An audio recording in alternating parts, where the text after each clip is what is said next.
And away we go.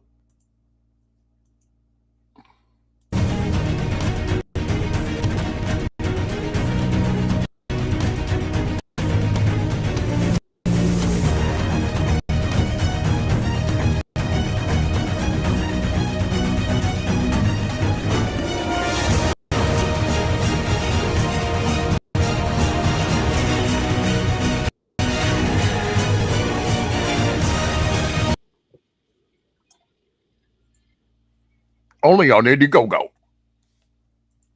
Hey, Dave. How's it going? Hey, oh, we're not live yet? Yeah, we're live. How about Oh. that? Wow. We're, thrust as a newborn baby into the universe. Wow. All right. I wasn't prepared. Hi, Rex. Hello, everybody. Take your time. Right. It's not like it's the last chance to get perfect 10, number 5 on Indiegogo. And Fund My Comic. And Fund My Comic too. Okay, so we're going to take a look at both those. Yes. Indiegogo, $10,084, 155 backers. And over on Fund My Comic, 34 backers and some euros. How much have you earned in American dollars and euros over there? Oh, do you see it in euros? I see the euros on mine. Let me bring it up here. Let's see which Fund My Comic. There we go. Maybe you can translate that. Oh, you can't change that. Yeah, I'm not really sure what it is in dollars. Okay. Looks like a big number. Yeah, the dollar nowadays is worth a little bit more. So it's approximately the same. Okay. So 1,000 euros. Do you know what that is? Because that was your goal and you blew that out at 148%. Yeah, excellent. That's fantastic. Yeah, I had like the main campaign on Indiegogo. And this was for the extra book. So you can't get the other 2 covers through Fund My Comic, but you can get the variant, the Fund My Comic variant that's made cover for this C here, right? Yes. Dave, we got to talk characters before you get out of here. You're the biggest threat to my comic book empire there is, because you just have such nice looking characters. Thank you. And I don't know what the power set is and everything, but their costuming, you got some of the nicest looking characters in comics today, I think. And I'm not just blowing smoke up your nice hat there. You really got, I don't know how you do it, actually. Because coming up with new characters, new power sets, and even if they're,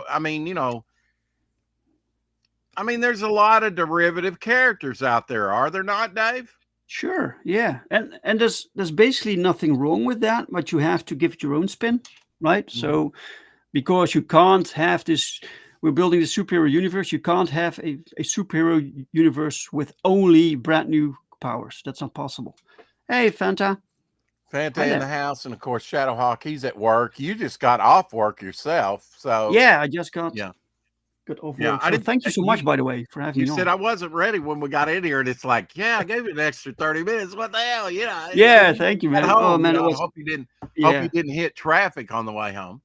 No, sir. I go to work. Look good. You always have that what I call a golfing hat on. Do you play golf? Is this a golfing hat? No, I don't play golf. No, it's just. I don't know that it would be quote a golfing hat, but golfers wear something very similar to that. Yeah. All right. And I know you like that style hat because this is probably the third or second or third different. You got it matching with the shirt. Do you buy that all together, I guess? Or no, it's just coincidence. But I like to have like more like these flat caps, Yeah. But they're very difficult to find, especially something interesting, like it looks interesting. I make you a style that I like. One I see out there in the wild, and I've never seen one, but it is yours. Go pick it up for you. Oh yeah, sure, sure, sure. I don't Sometimes. create very many female characters. Maybe you Oh. do. A lot of artists like to draw the female form.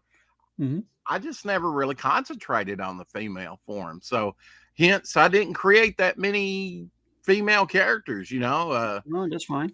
Uh villains, I'm finding, I need some more villains, a good roster of villains. Your heroes are only as interesting as your villains, right? In a lot of ways. Yeah, You gotta yeah, have a yeah. You have. Doctor Doom to go up against the Fantastic Four, right? Yeah, exactly. You have to give them a challenge. You have to give them a villain that not only challenges them on a physical level, but also on a like cerebral like level frequency, something emotional, some connection to Yeah. their story, their history together, or whatever. You have to find a way to connect villains. In this case, in my Perfect 10 comic, this was more difficult because 10 is technically new to this universe. So she hasn't she doesn't have this elaborate like history with the other characters, with any of them, right? So she has to learn while she goes who all these characters are, who the enemies are, who the friends are. Hmm. Um, but we found a different way to still connect her to this world, to the villain somehow, and yet she does still feel like a outsider in this universe because she wakes up, right? She knows nothing about the universe, and the universe, the superhero universe, is already moving. It's going.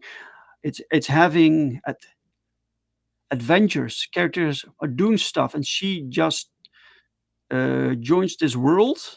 Hmm. So there's always this sense throughout the series that she doesn't belong there, but she Yeah. still finds some way to make it to find a role. Well, the river was already there and she dipped her toe in it, right? I mean, once you're in the river and the rapids and you kind of got to go with it, right? So she's kind of, Plus, plus she has to make a a impact to the universe. So you have the main character. She's not just like a like a pawn that's moved around. She actually has agency. She does things that really impact the story and impact the universe. she's a mover and a shaker. Yes. Yeah.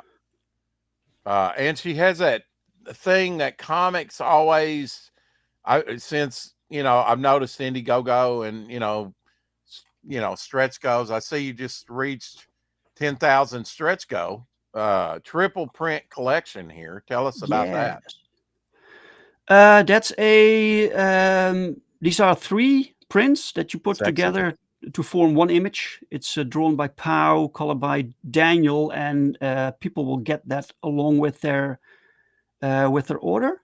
And it was a early bird thing also. Oh, So okay. so the early backers got those in the first week, and later I changed it to whenever we go over the 10K, and everyone gets one, And gets you it. did do that with this campaign. And I don't know if that's a combination, but I guess you did buy $84 here. That's awesome. Yeah, I don't know if I cut myself off. She's got what we call sex appeal, right? That's kind of essential to comics. Yeah, I don't know. She never had that. Hey, Barcoder. Hello, Islan. Um, she was never intended to be. Of course, she's beautiful. She has the curves, but it's not like she uses that or is very much aware or whatever. She Right. just tries to survive. It's a story of survival and finding her role, and discovering her own past. And the fact that she looks great is not really one of her one of the features that really concerns her, or that Yeah. you Now, know. I mean, is Perfect 10 her name, or does she have a character name in the book that's different from that? No, no, she's called 10. So She's just called 10. Okay. she's actually referred to as Perfect 10 in the book. That's the name of the comic. Mm-hmm. but her own name is 10 because she is the 10th synthoid she is created, right? And she is the 10th in a line of androids that biosynthetic metahumanoids, and they're called Okay. synthoids for short. Mm-hmm. And so they're called 1 through 10, and she's the 10th one. She's the last one. Well, forgive my ignorance on that. I do want to play your trailer here. Sure. And so it's time for Choppy Ass Theater. I apologize ahead of time.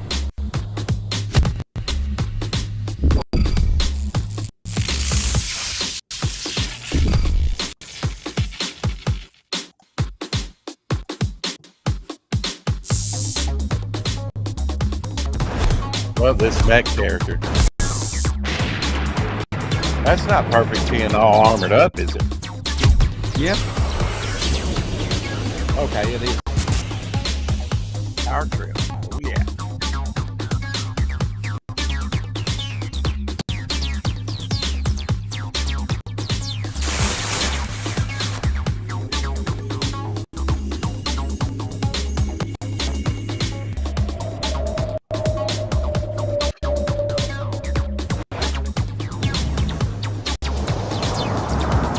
Mike Dutchman there. I know him. Phenomenal. Shadowhawk likes that wing character there. I do too.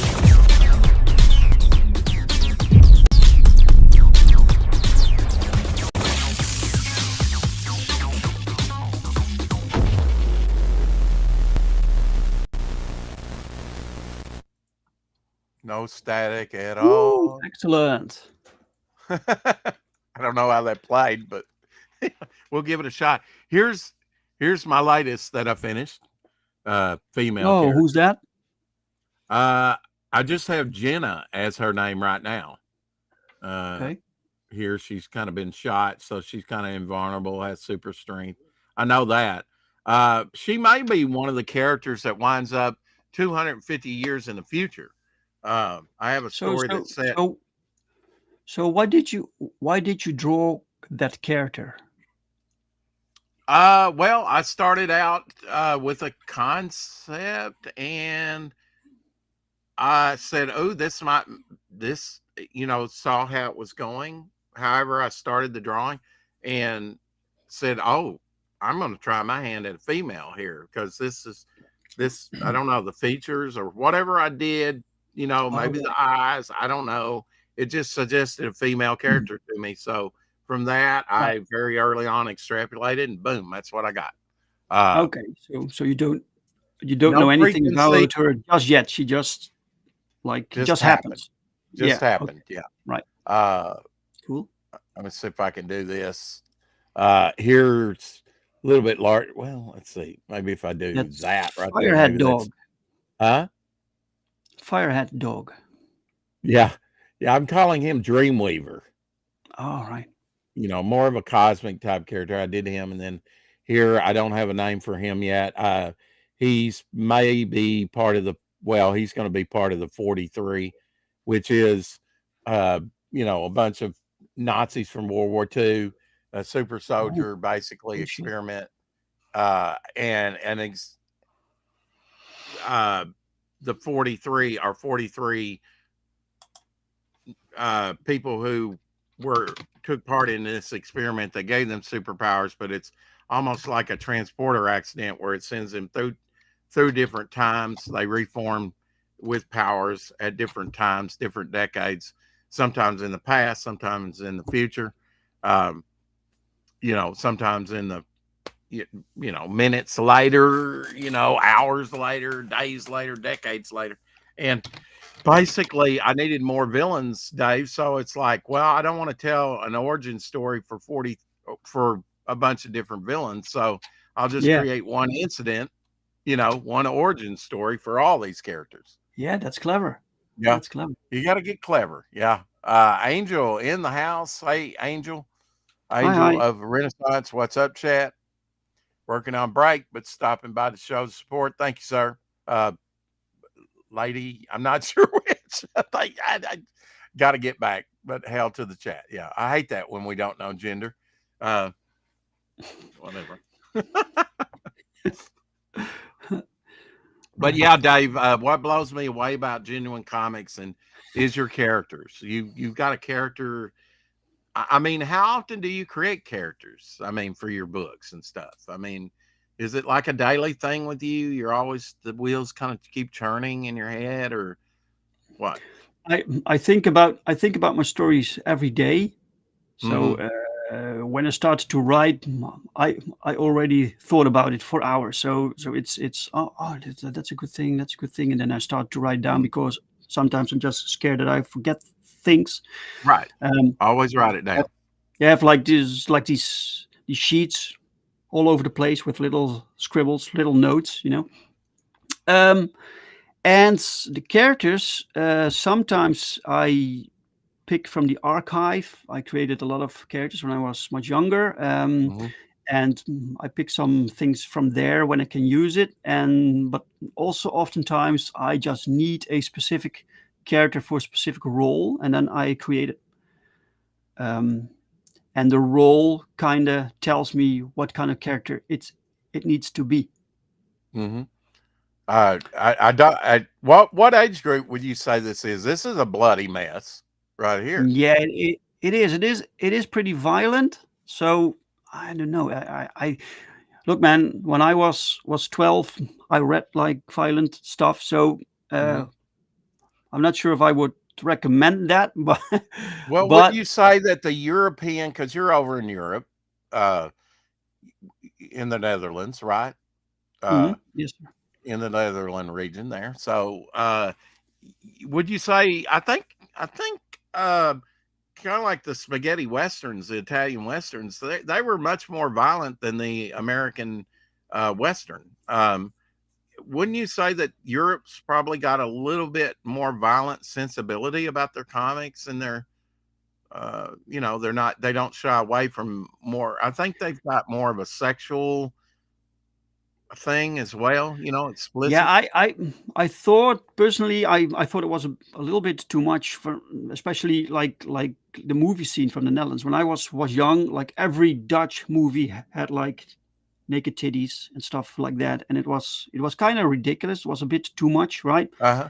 Um, and I think that regarding comics, the comics that we got from the United States, they were still like uh, they were more geared towards a younger audience. They were still, you had the Comics Code Authority earlier, and then but the effect there was still there, right? So the target audience was mainly younger, and here you have like more genres and more independent Right. stuff that's not really independent because it's kind of mainstream, but people do more independent work within the within what's being offered in comic book shops, right? So you have the American books, which are kind of regulated, uh, and then you have the European books where everyone basically does whatever they want.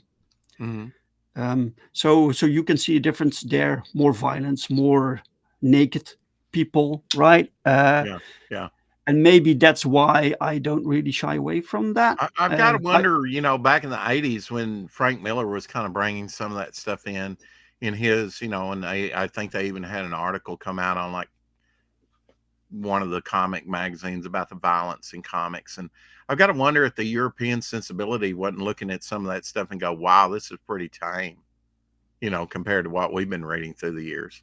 Because it seems to be more risque and more violent in European comics, isn't it? I, I suppose it kind of I depends mean, where you look. because There's a I mean, broad it's pretty range. tame, right? It's Stan Lee and Jack Kirby type stuff over Yeah, here, but really. it's not really the norm, right? It's not the norm that you have like violent stuff in your Yeah, comic yeah, here, but it is there. So I think the boundaries are just different.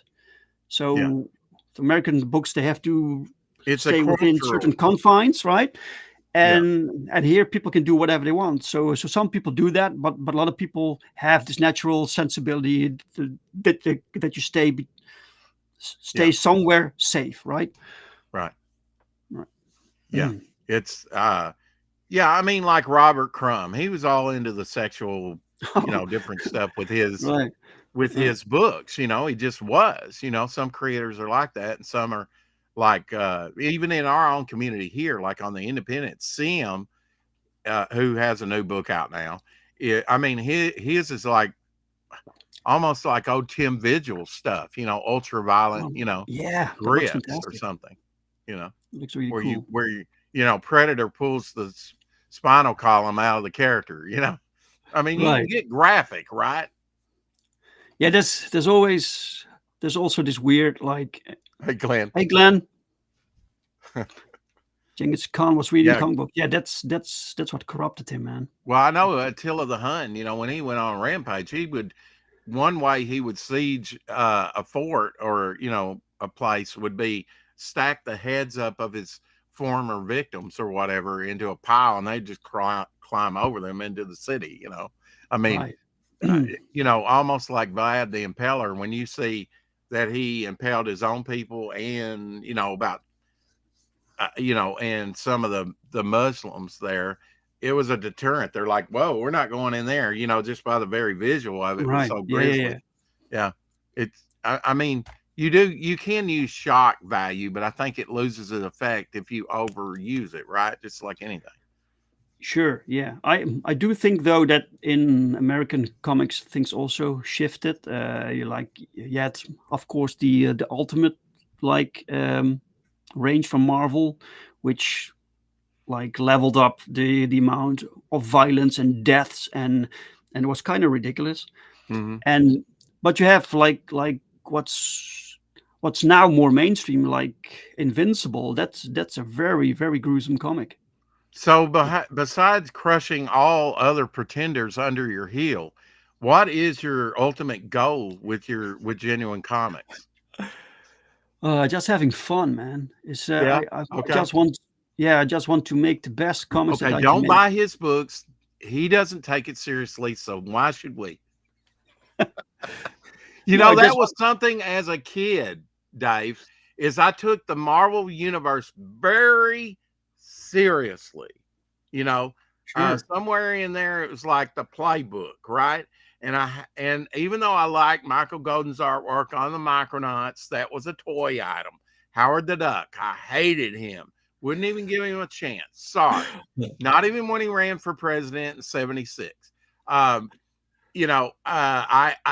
Rom, some very good stories, and I'm going back and collecting that stuff now and Micronauts. But at the time, it was like, this is a toy thing, G.I. Joe.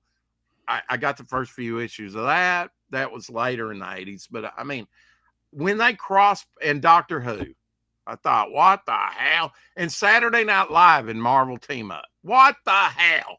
John Belushi does not belong in my Marvel Comics universe.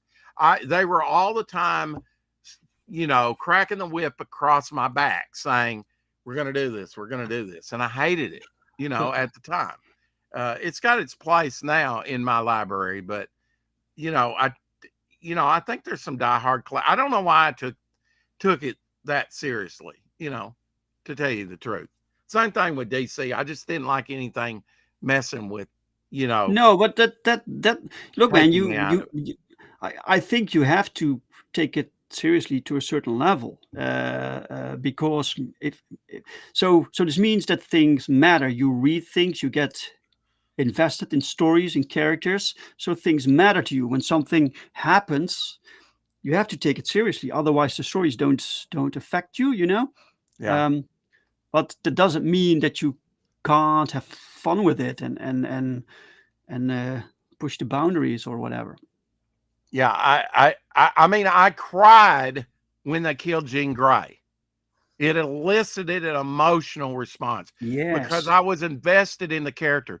These characters didn't just have great characterizations; they became personalities and people to me. Not that Yeah. I thought Jean Grey or Cyclops or any of the other characters were real.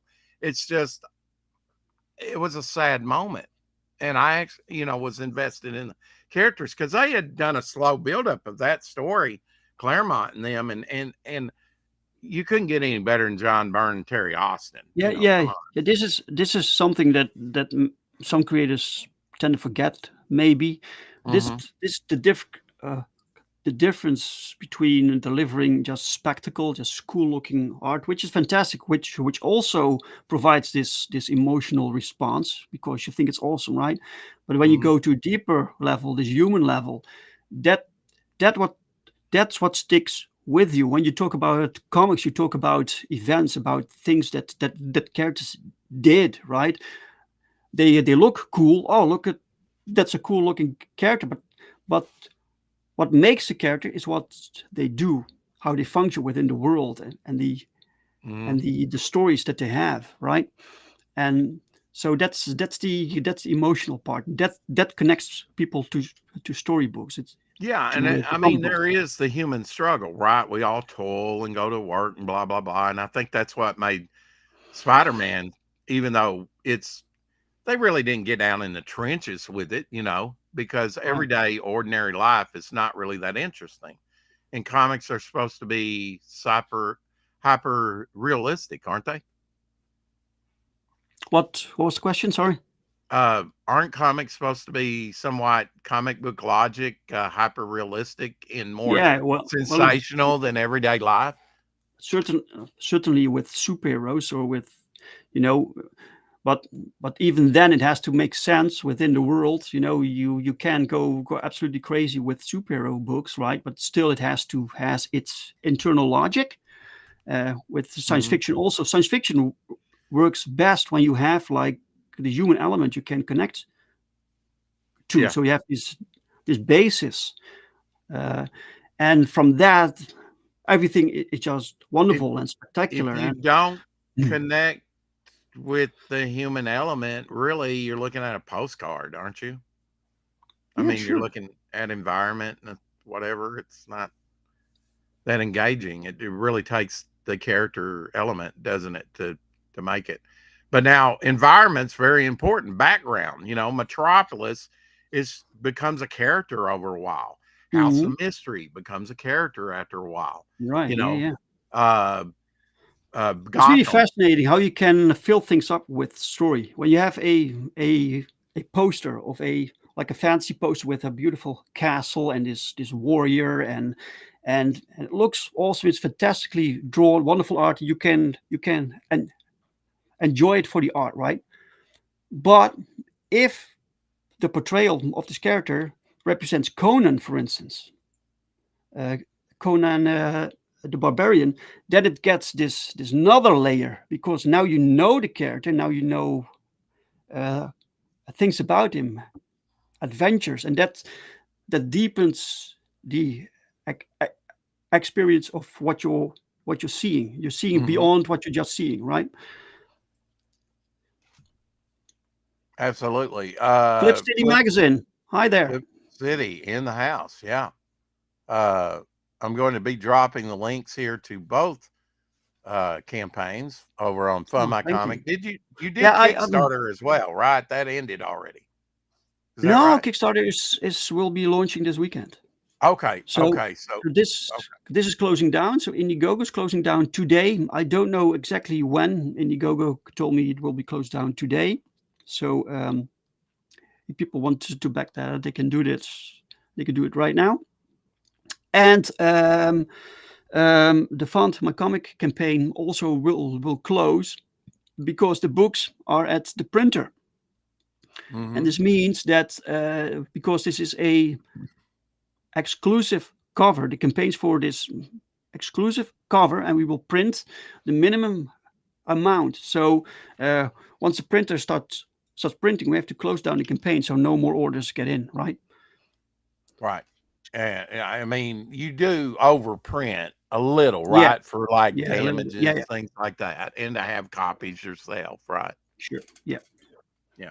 So it might be that the books that we overprint that I might offer them on Kickstarter, but then they will be double the price Yeah.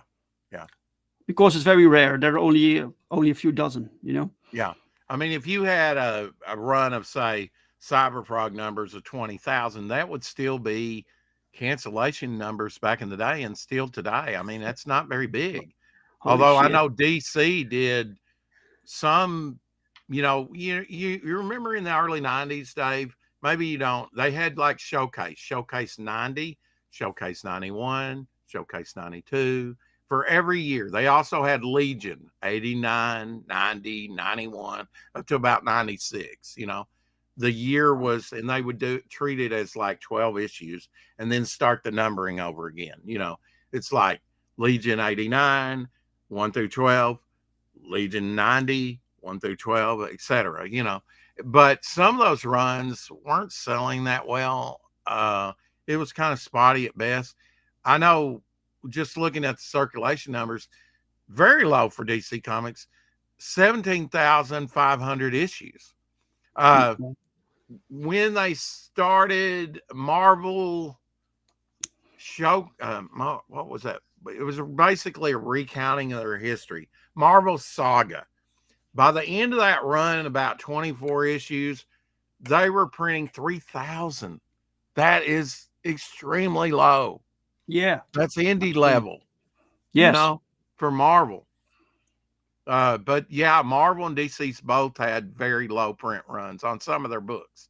And I try and collect those books because there's not that many of them out there. And I think eventually people will want those because they're older and they do have some value and they're hard to find.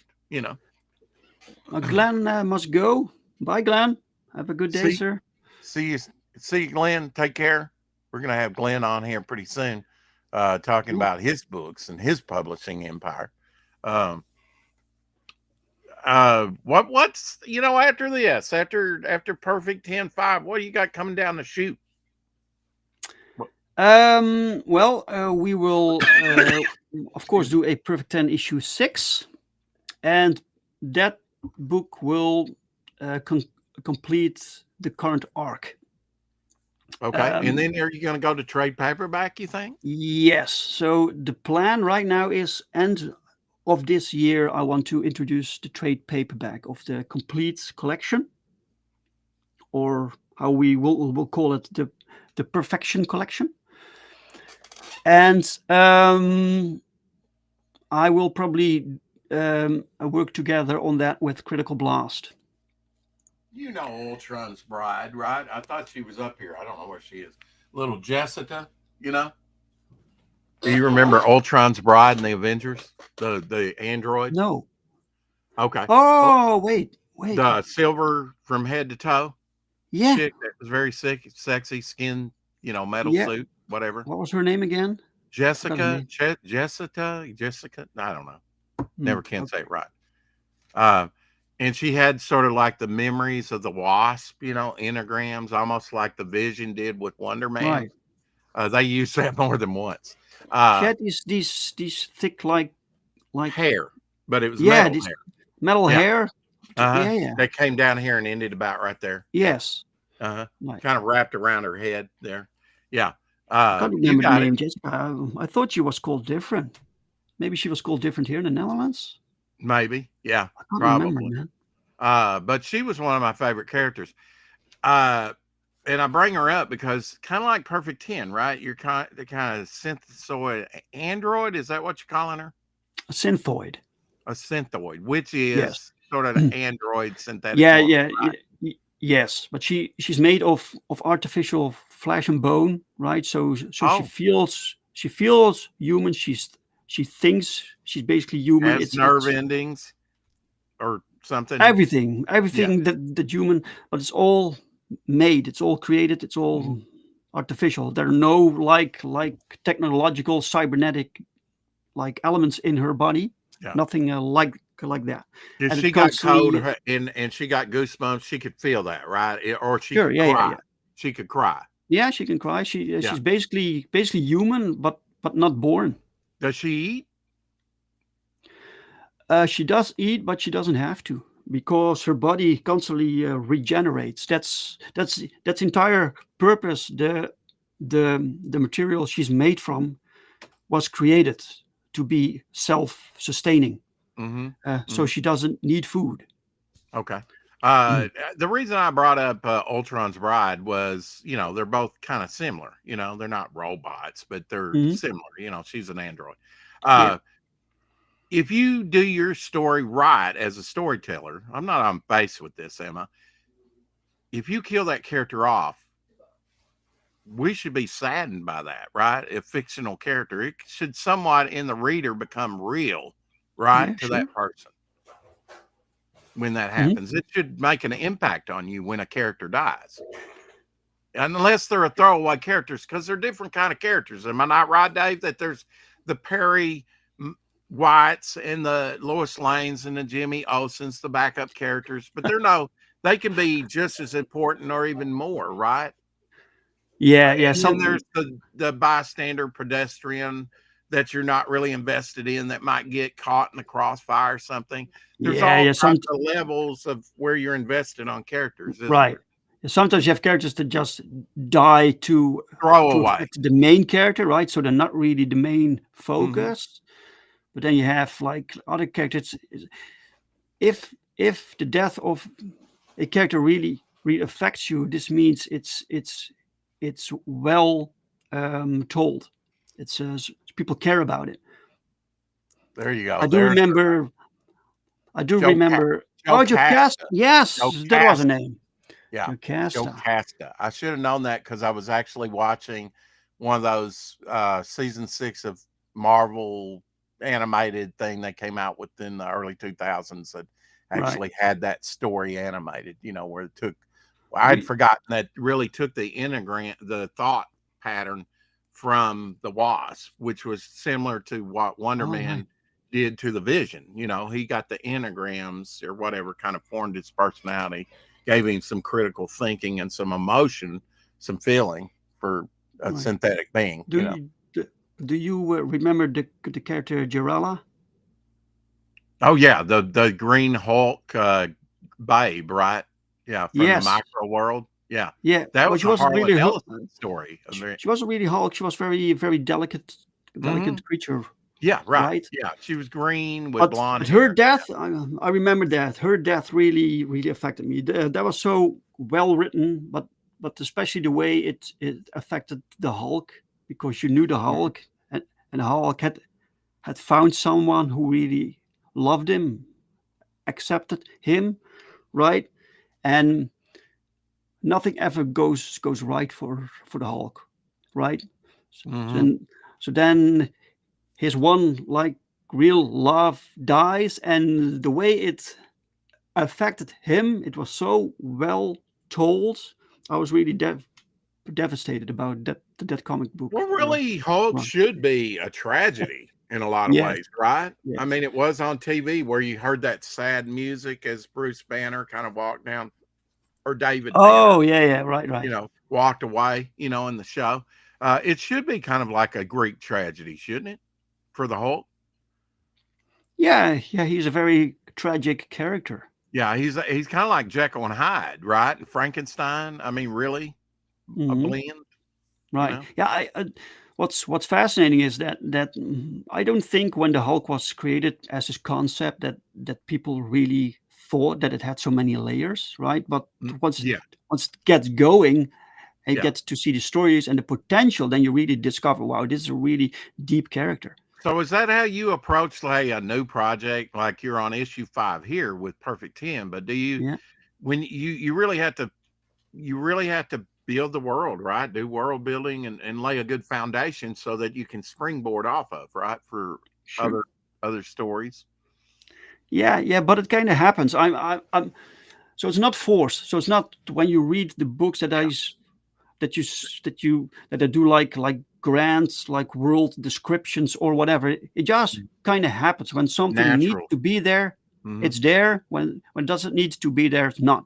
But when you keep making comic books and you want every book to have a new location, some new characters, some so every specific book has to have something specifically for that book. So this means you have to create some new things, and slowly you are building organically this world, Mhm. right? That's the Yeah. best way to do it, I think. And it gets easier over time, doesn't it? I mean, when you're first starting out, it's like, "Ooh, I gotta climb Everest," and by the time you're at the base of it, you're like, "Whoo, I'm out of breath," and then you go a little higher, and it's just but then after you kind of establish and get that base, it seems like the stories, at least on my end, are getting easier to tell because you've already made this connection over here, and now I can Yeah, springboard over that, and it seems to get easier over time. Has this that been this your true. experience? Yeah, yeah, yeah. Stories create stories. So once you have Mhm, stories going on and characters doing things, then that also creates new situations from which grow new stories. mhm, So I never have a lack of story ideas or potential. The most difficult thing is when you have a like something happens and you can go with the story in several directions. Uh, the most difficult thing to me is discovering which uh, direction is the best to mhm, go at, because once you take a particular route you can never take the other route, you can never right, discover what's there, right? yeah, um, and that's fun, that's sometimes scary, but you have to make decisions, you have to bring the yeah, story somewhere, you know. yeah, and, one thing is, though, if you got a great concept for a story over here, and you're at that crossroads, and you gotta Yes. pick. One thing I liked about What If is that they could take both. That's kind of a Mm, cheat, but, also, if this is a good enough concept, the one you didn't use, you can dovetail that into some other character or some other time, right? I mean, you can use right. that, just not in the first way that you thought you might. I guess that happens in TV development and Star Trek stories and other things like that all the time. You know. Yeah, it happens within comics also, by the way, with for instance the multiverse, but also with you had this, the Savage Dragon had this moment where basically the world was reset, and then so you kind of start over with a brand new world because the world Mhm, changed, so he can explore stories that he couldn't before. And with Invincible also, there, there's this moment that he's put back in time to where the comic began, and he gets to experience everything again. But this time mhm. he makes some different choices, has different conversations, different replies to certain conversations you've already seen before, right? So that's always fun to see. Yeah, experience it a second time go round, but a little different, Yeah, little exactly. um, yeah, I mean, the possibilities are endless, but like you say, it's the paring down and choosing really what is best for the almost like pruning a plant, right? Hmm. Too much pruning and you'll kill it, too much care. But then, stress actually helps a plant grow and a tree grow and everything. Yeah. A little bit of stress and tension's good. I mean, So it is so you kind have to so you have to be able to kind of like look forward, like the pathways this path can lead to of, versus the pathway the other. So you have to there are a lot of things to consider. now, is it the writers, to choose a path for the reader? I mean, or is it to also explore possibilities? I mean, the thing about it is I like the comics best that inspired me, and a lot of indies inspired me because I knew kind of day to day routine after a while what Spider Man was going to do, what Batman was going to do, and what kind of character there was. But then when David Brink would come along with a genuine comic, and I would see it and go, wow, man, look at this. Yeah, he's kind of similar to the Human Torch, and this character's over there Mhm. kind of looks like the Thing. But, Yeah. these are all new characters and an all new experience. And I always like that, because it kind of inspired me with my own creation of characters, when I saw Yes. something different. And But I you and I also you feel like also after a while, the big corporate, DC and Marvel, they kind of miss that. They do introduce new characters all the time, but it do seems they formulaic. do they really they Well, they used really to. yeah, they give like familiar characters and they make a female version, or they do this other version from another dimension or whatever. Is it really creating a new character? I don't think so. I think Derivative. You're saying derivative characters. yeah, it's not, they're not they're kind of creating like other versions of characters that Mhm. we know, but they don't really create anything new apart from when they did it with what was it called? That is this little run where you had Sideways, you had Oh, Damage. Yeah, yeah, That's when Damage. they created something new. Silencer, for instance, that was a good new character. So they actually created something new, right? But Mhm. beyond that, it's very little Yeah, of yeah, new stuff. and I mean, they did the Terrifics, which was with Oh yeah, plastic other established characters, but and they had like a Phantom Girl type character in that team that yeah, wasn't Phantom Girl from the Legion of Superheroes, but she yeah, looked like, the same character yeah, and yeah. had Yeah. the same sort of intangible powers.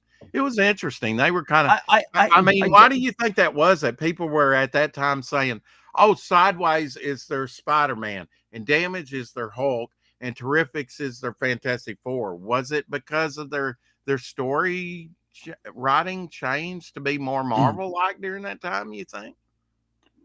I don't really know why they did it, but look, man, they had like Superman allegories for decades, right? So Mhm. it's not really new to make something that kind of resembles something else. You give it your own spin, give it your own. But I feel that especially Sideways was a very different character from Spider-Man, Yeah, yeah, and you can also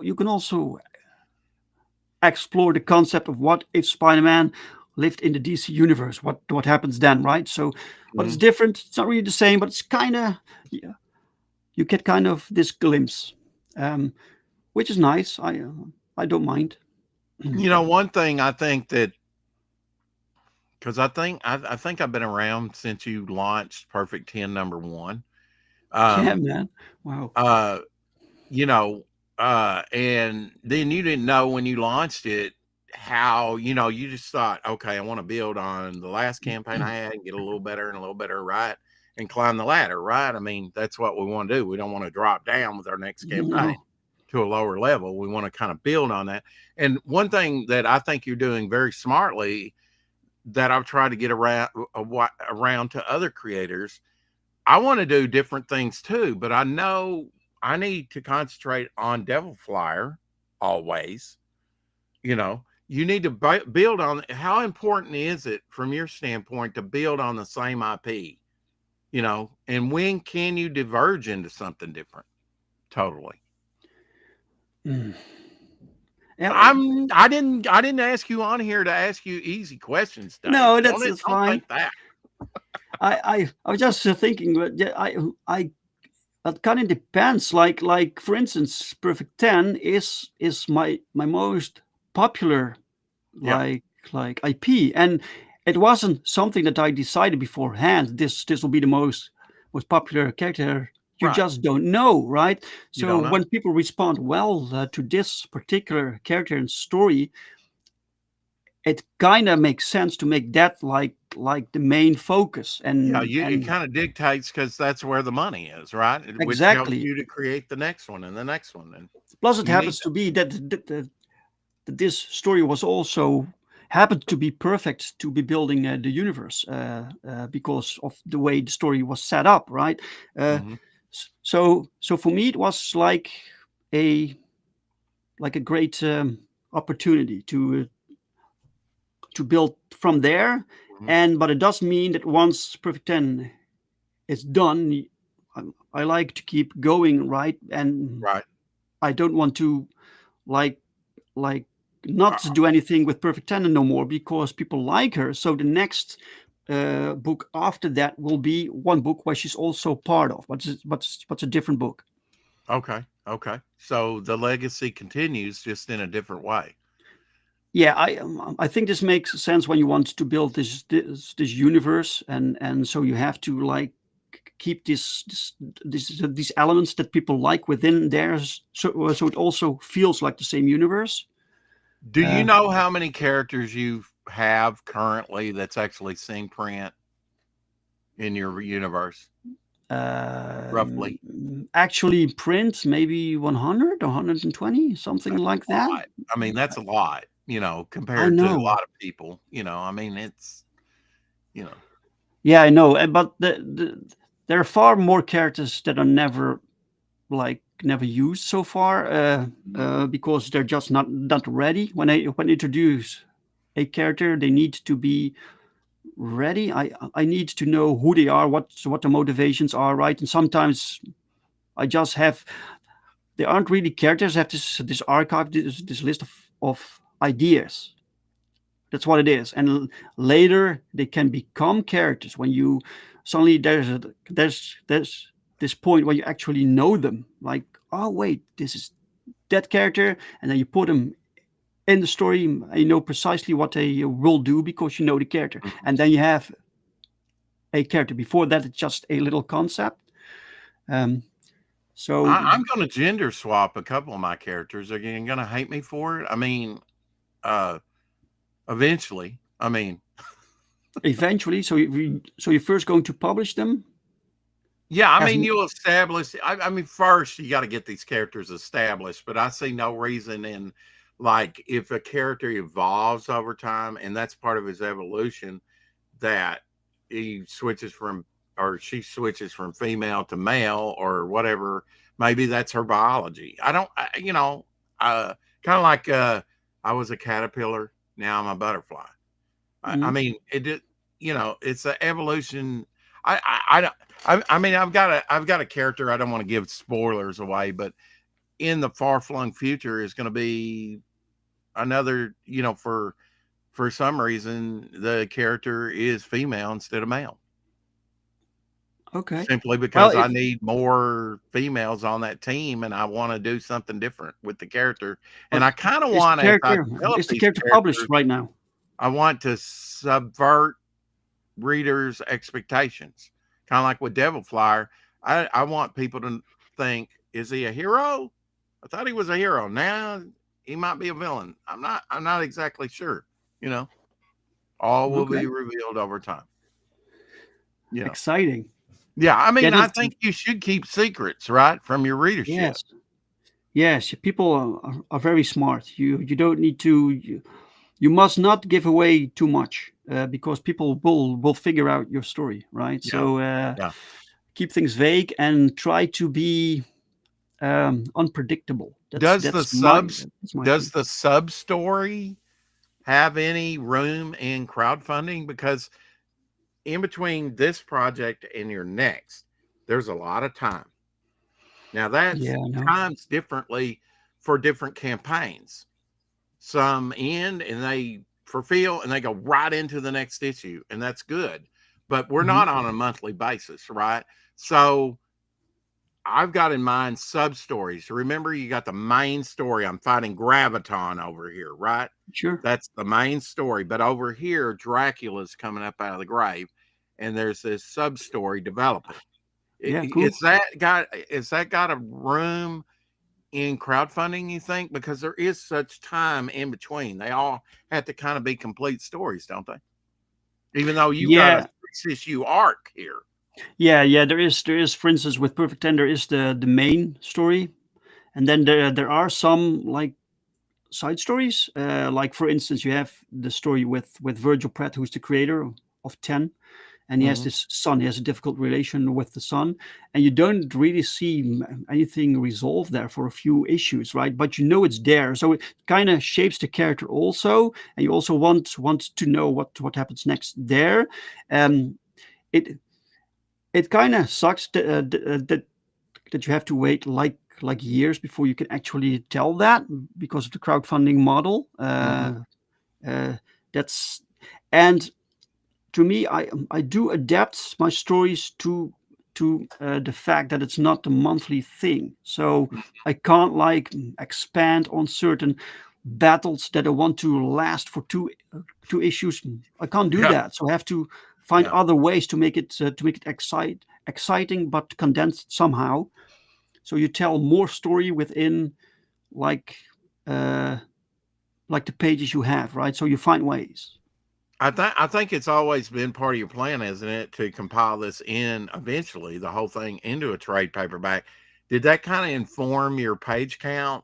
Because I've seen some big, thick Marvel trade paperbacks, big, you know, but that's Right. not the norm. Usually it's about 6 floppies, right? Normal All size right. Yeah. issues that go into a trade paperback, which isn't near as thick. But now, did that kind of come into your thinking? I'm going to one day compile all this into, and you're getting very close to doing that, into a trade paperback where it's all in one book.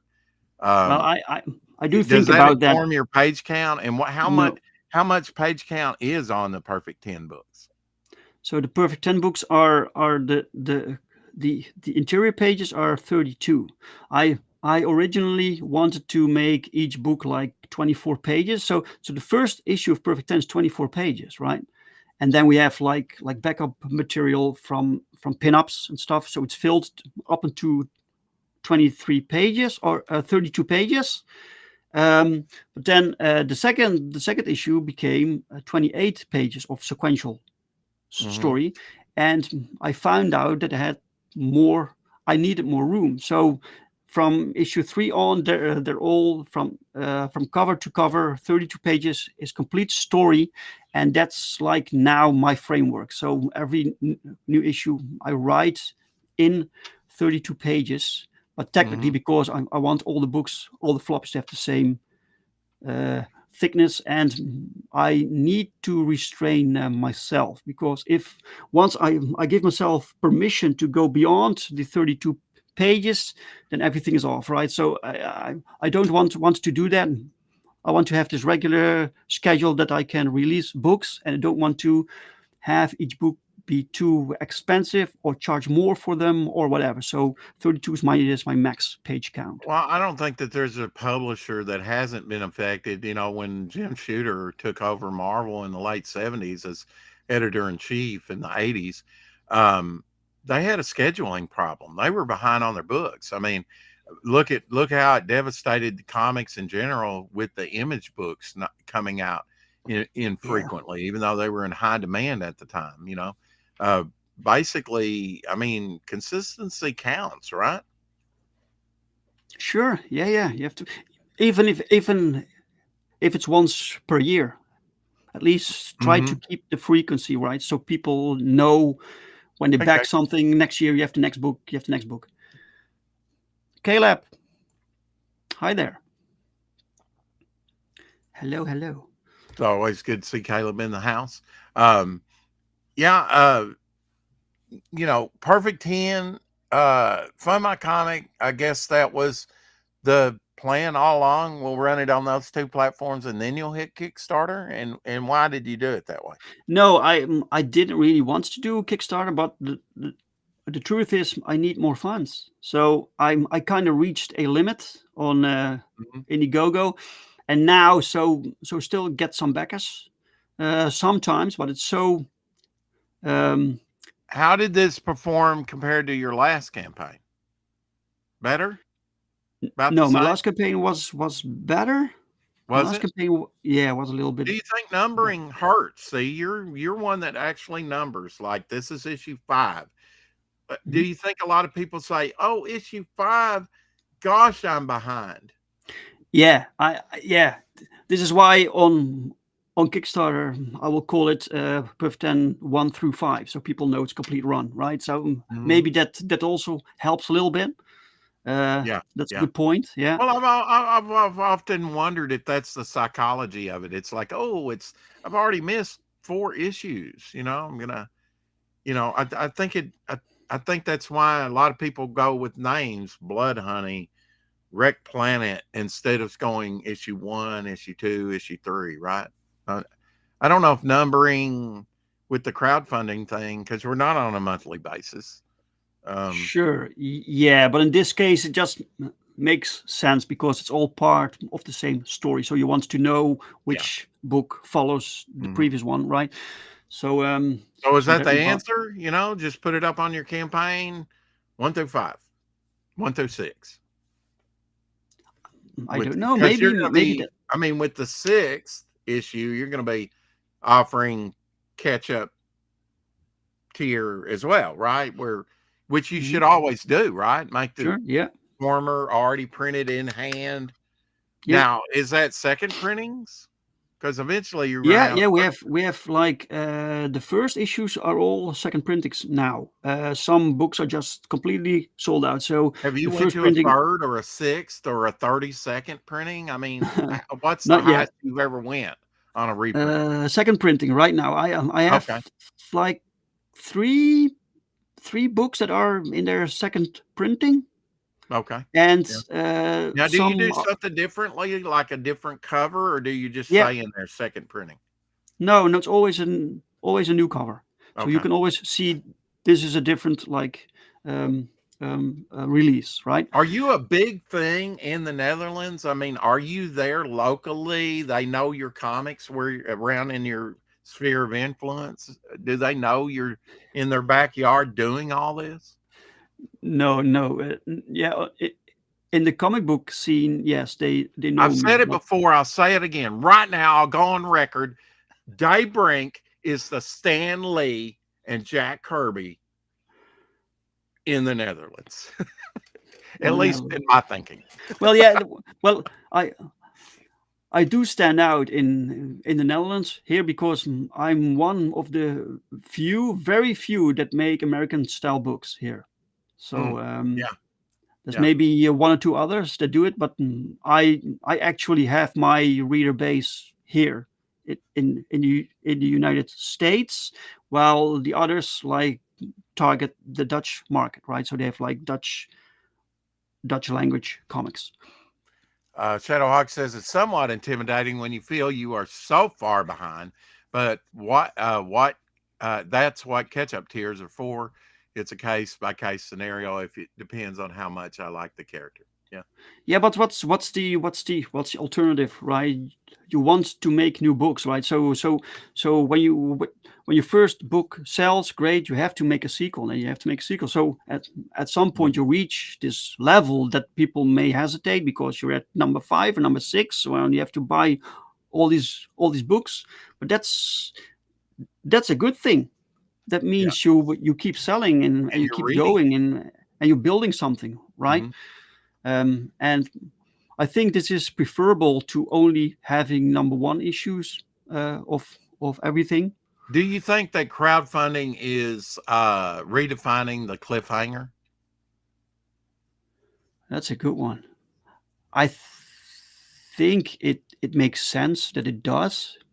To me, I try to write.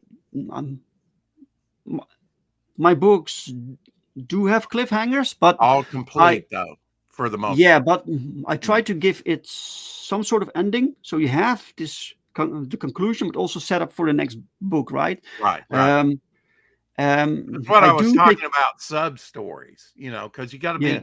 be, as one thing is winding down, you build up to another or a couple of different things, right? Maybe a Right. relationship between Cyclops and Jean over here, Mhm, which might be a romance that's developing, mhm. another threat over here, and then your main story. That's good storytelling, isn't it? Right, yeah, yeah, but also makes everything feel more dense and more realistic because Mm. everyone always has multiple things going on, right? Going So on in their life. Yeah, I got to yeah, wash the dishes, do the laundry, go to yeah. work, feed the kids, right? This person up at the laundromat, whatever. Yeah, Mhm. we multitask all the time, Sure, uh, sure. and so But why you shouldn't our characters? Now, how do you control if you got a George Perez? You got no problem. If you got a John Byrne, you got no problem because they can draw a million different characters on one page. But how do you control and get the characterization into that? Or is it just like a Secret War battle fest where we're not really invested? We got powers, we got characters. But no, I think there's something. I'm not, I've got to be honest, I've not read one of your books yet. That's going to change. Oh, no. But uh, I feel like you're the type of person that actually adds that personality and characterization to your characters and builds upon it, and that these aren't just wooden cardboard characters. Uh, and with that said, I'm just saying, how do you control so many characters? You know, Well, that's a challenge, especially issue 5. But issue 5 was a nightmare to write because it has the most characters yeah. ever. It has like Hmm. I think it has 32 characters in it. And you got You to know, give everybody some airtime, yeah, right? you have to give them some characters just are there, right? Mhm. But a lot of them have stuff to do. They have like lines, they have like interactions, they have personal dynamics going on. They have their own goals. You have to find a way there. So that, especially the battle scene, I found was very difficult. With you have this this Royal Rumble going on in this comic, right? With Battle Royale, it looks like. right, yeah, yeah, with Mhm. 27 7 characters. Navigate that in a script and then translate it to the artist so he gets it, so he knows who's where, what's going on, and but also so the reader knows where everyone else is, so it's not kind of confusing. You have like conversations, people shouting. It was a nightmare, but Yeah, um, I imagine but it it was was just fun. keeping it right in your head, right? Yeah. No, Mhm. you have to write it down. You have to. I made this like what you call it, the schema, like this schedule, like this, A little who's diagram where. or yeah. Yeah, diagram, like what's going on. This person's there, this character's Mhm. there, this character's there. So, and then you Little all connect thumbnails, that to get little the ending storyboarding that you going want. on there. Yeah. Yeah. So should the writer be more like the villains more than the heroes, or vice versa, or both equally? Should the writer be more like the villains? Like the villains Or more. like?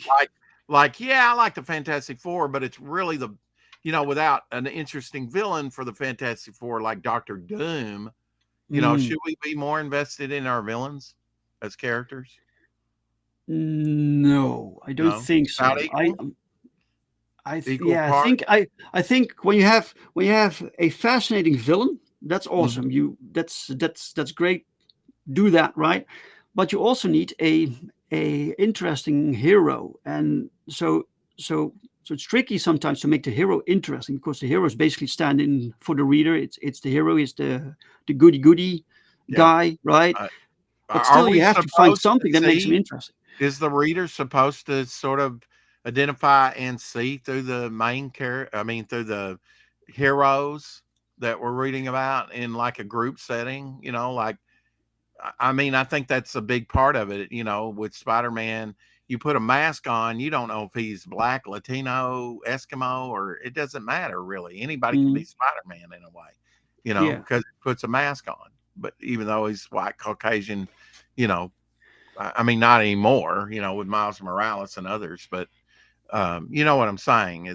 I sure. think I mean, if you read X Men, you might identify with Colossus, and I might identify with the Beast, but somebody over here might identify with Storm or Shadowcat. I never had that I thought that I identified with. It was just with the X-Men, I just liked the entire group dynamic. They all had their different personalities and the way they interacted. That was awesome to witness, to watch, to read. I liked all of them, and I never had.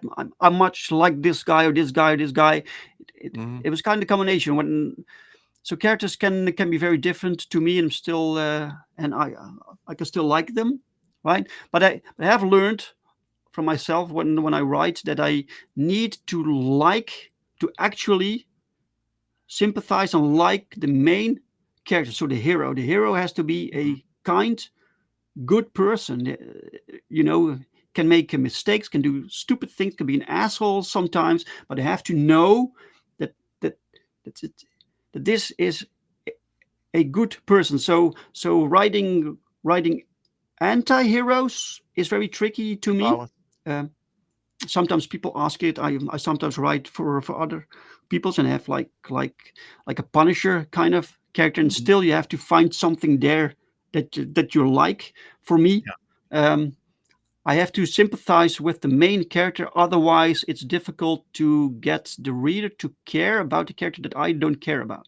exactly. I mean, I think the best is when you draw from real life, when you go like, I created Inner Man because I had a sort of a concept for a character, and it's like that's more my philosophical self.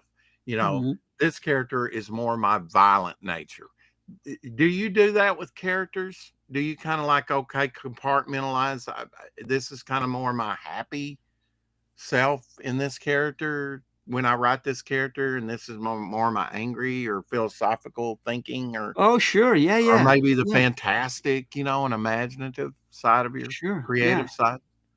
Well, Yeah. that's the cool thing about having different characters. You have to think completely differently when you write them. Some characters are just a goofy character. You can Yeah. just write whatever, and then you have like what you said, the philosophical characters or the stoic ones or whatever. Mhm. I have Yeah. to you have to approach it differently, and that's what makes writing different characters so interesting, because they're actually different. You have the similar situations, you put a different character in there, and different things happen, and that's Yeah. fantastic. Well, And I if mean, you it's know the character, then but then you don't need to force it either. You can't really like force the story when you know the character, because the character determines what happens. it's kind of like Star Trek, the big three, right? It works. It works. Mhm, Vastly different people, really. mhm, And then, mhm, but now you can do that on a group setting too, next generation, right? With the whole ensemble. mhm. But it takes time to develop that, doesn't it? To Sure. into a working cohesive type thing.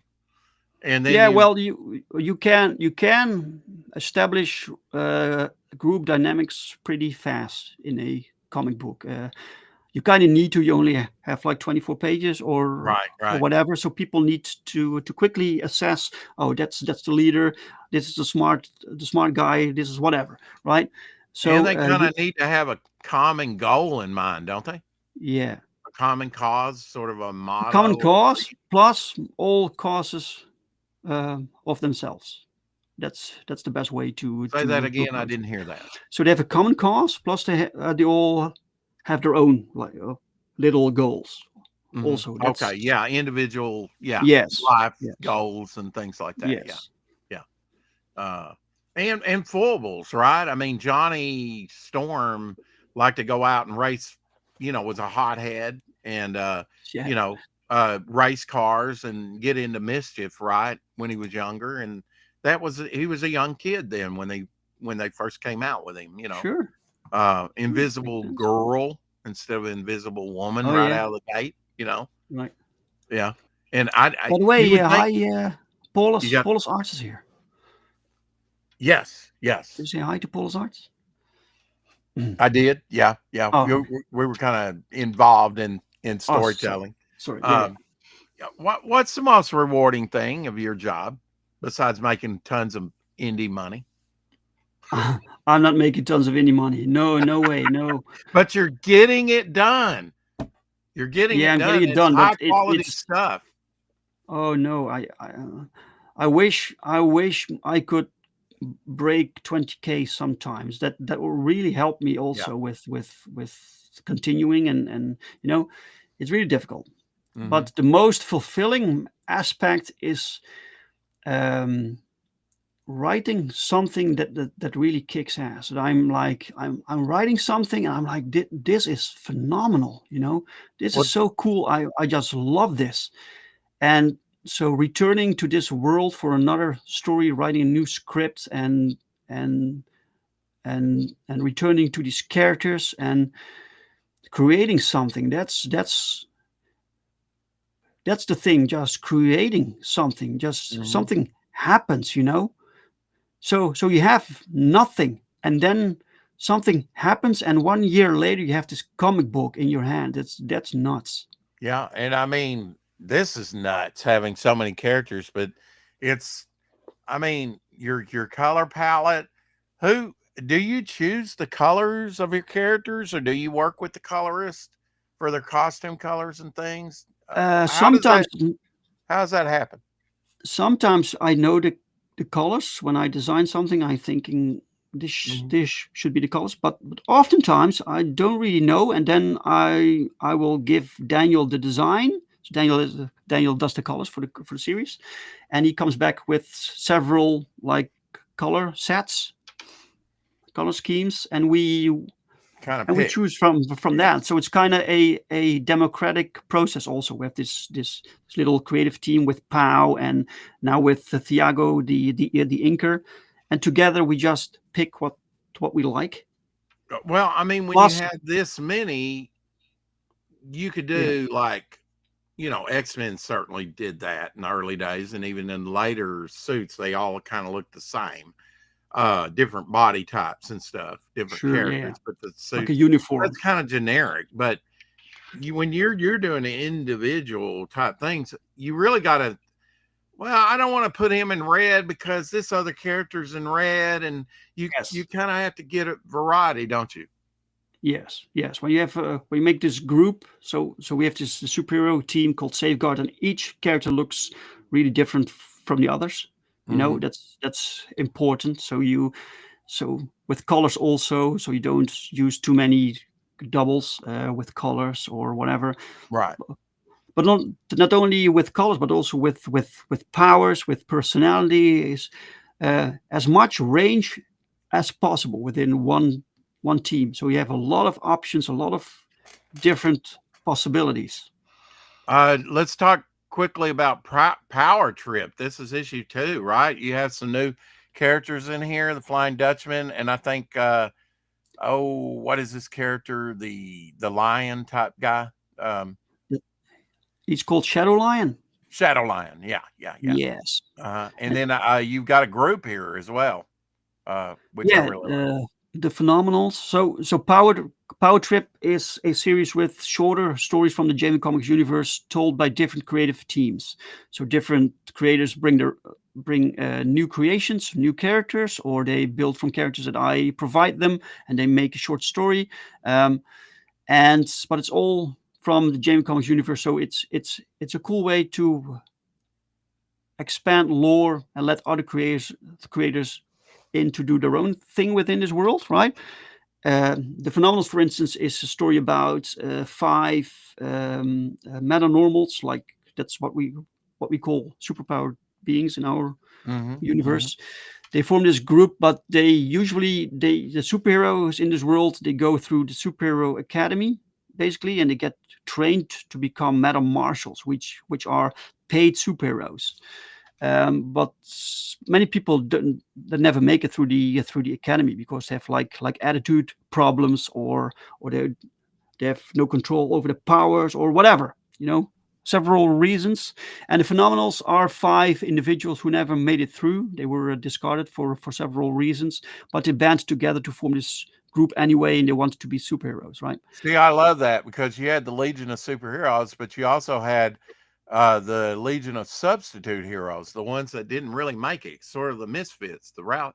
You know, I kind of Oh, like that. Where it's like we can still measure up, but in our own little way. sure, sure. Yeah, I kind of Hey like Rex, the wonkiness. You know, of some Rex, characters. I just want to say that I need to go Okay, soon. all right. But I wanted to thank you, sir, for doing this for me to do this extra stream for me to show my campaign.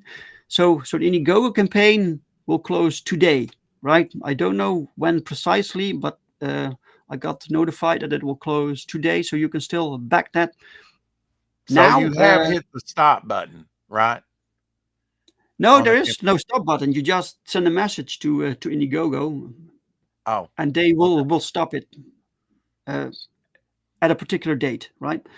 Um, and the Fund My Comic campaign will also close and any day. So if you want that special variant cover exclusive for Fund My Comic, get it now. We will overprint probably a few dozen, and those will be sold later on for a much higher price because they're so rare. So get it now for the same price that you can get the other original two covers, right? okay. Um, Let me show that real quick before you go. Make sure I've got the right cover. That's this cover right here, right? On Fund My Comic. Yes, this covers it's drawn by Alan Goldman, which is a phenomenal artist, man. He's like the Yeah. new Jim Lee. I mean, He's look at so the good. variety, and then you've not really got any doubling up on, costume colors or I mean, Yeah. every character's distinctive, interesting looking. That's what you really Hmm. want, isn't it? And you Yeah, got some absolutely. booty there. You you Of you course. you're putting some sex appeal in your comics. That's what I'm trying to work diligently to do myself. Well, the mainstream is not bringing it, right? So we need to. Yeah, yeah. Well, Dave, thank you for coming on. I appreciate you short notice, kind of doing this. And yeah, I'm always happy Yeah. to do that. Hit me up Thank you, anytime. man. It's always Thank you so great to much. talk to you, the Jack Kirby and the Stanley of the Netherlands. I stand by that. High All right. praise indeed, but Wow. from what I can see on the page, it's well deserved. Your stuff Wow. looks. Thank I you. hope someday we can collaborate on something. That would be awesome. Oh yeah, that would be great. Anyway, keep collecting, and probably even more importantly, keep reading comics and other stuff. Of course. Yeah. Right. Thank you, Dave. Appreciate it. Hell of the All right. chat.